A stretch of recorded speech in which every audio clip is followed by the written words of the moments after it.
Right, we're talking about the Prime Minister being in the UAE after concluding his two-day visit to France. His bonhomie with French President Emmanuel Macron was on full display through his power-packed tour. Well, after gracing the Bastille Day parade, the Prime Minister met prominent business personalities in India-France CEO forum, including Chanel Global CEO Lina Nair. Gifts were later exchanged between Modi and Macron. He was conferred with the country's highest civilian and military honor, the Grand Cross of the Legion of Honor. French President Macron also shared a selfie with the Prime Minister, hailing India-France friendship. आज हम रक्षा के क्षेत्र में भारत में नई technology के को production और को डेवलपमेंट पर बात करेंगे। सबमरीन हो या फिर नौसेना के जहाज, हम चाहते हैं कि मिलकर केवल अपनी ही नहीं, तीसरे मित्र देशों की जरूरतों को भी पूरा करने के लिए हम काम करें। Renewable energy, green hydrogen, artificial intelligence, semiconductors, cyber, digital technology जैसे अनेक क्षेत्रों में सहयोग बढ़ाने के लिए हम नए इनिशिएटिव्स की पहचान कर रहे हैं। हम दोनों देशों के स्टार्टअप और इनोवेशन इकोसिस्टम को आपस में जोड़ने पर बल दे रहे हैं। अंतरिक्ष के क्षेत्र में भारत और फ्रांस का पुराना और गहरा सहयोग है। सैटेलाइट लॉन्च सर्विसेज, समुद्र और धरती के तापमान और वातावरण को मॉनिटर करने के लिए तृष्णा सैटेलाइट बनाने का काम शामिल है। Space based maritime domain awareness जैसे क्षेत्रों में भी हम अपना सहयोग बढ़ा सकते हैं।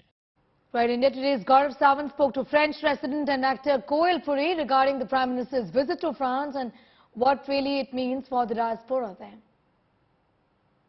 What were some of the highlights at this banquet? Okay, personal highlight. Okay, yes. Personal highlight. I went up and introduced myself to obviously Prime Minister Modi and to Madame Macron, Brigitte Macron. And I have to say, she was so receptive. You know, I said, we're really having a moment. I feel proud to be here. I've been living here for 6 years, 5-6 years. And it really feels like finally we're finding an ecosystem, a network. And she says to me in perfect English, she goes, why has that not been the case before? I said, well, perhaps because it's not similar to the cultural history that we have with UK and with US. We don't watch French films, you don't listen to Bhangra. You know, there's no mix of culture, of languages, yes. But also there is no real history and attachment between France and India. Perhaps that's why.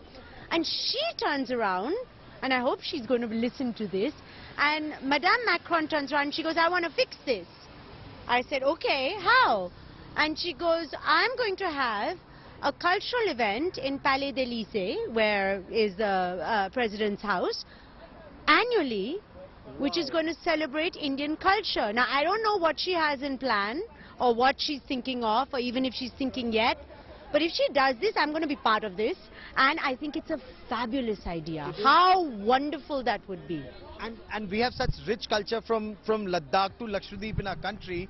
I mean, it will take them years to have every state. And you know, France has a rich culture that we know nothing about. True. You know, Indians, we know a lot about America, we know a lot about the United Kingdom, or Australia even, or whatever. But we don't know so much about France. And French heritage, there is a long history. I mean, it's historically, we should be partners in terms of, you know, the richness of, the superiority we feel in our music, in our arts, in our food, in the way we dress, in the way we talk. But somehow the connect is missing. So if Madame Macron pulls this off, this would be wonderful. So maybe this would be one of the things that I take away. Absolutely. In fact, this would be one of the key takeaways when this happens, and hopefully it will happen in the years ahead. I think she's a woman of her word, you know. So if Madame Macron thinks that, okay, fine, we need to fix this Indo-French system and we can do it with soft diplomacy, then she's the woman to do it. And I'm going to be right by her side if she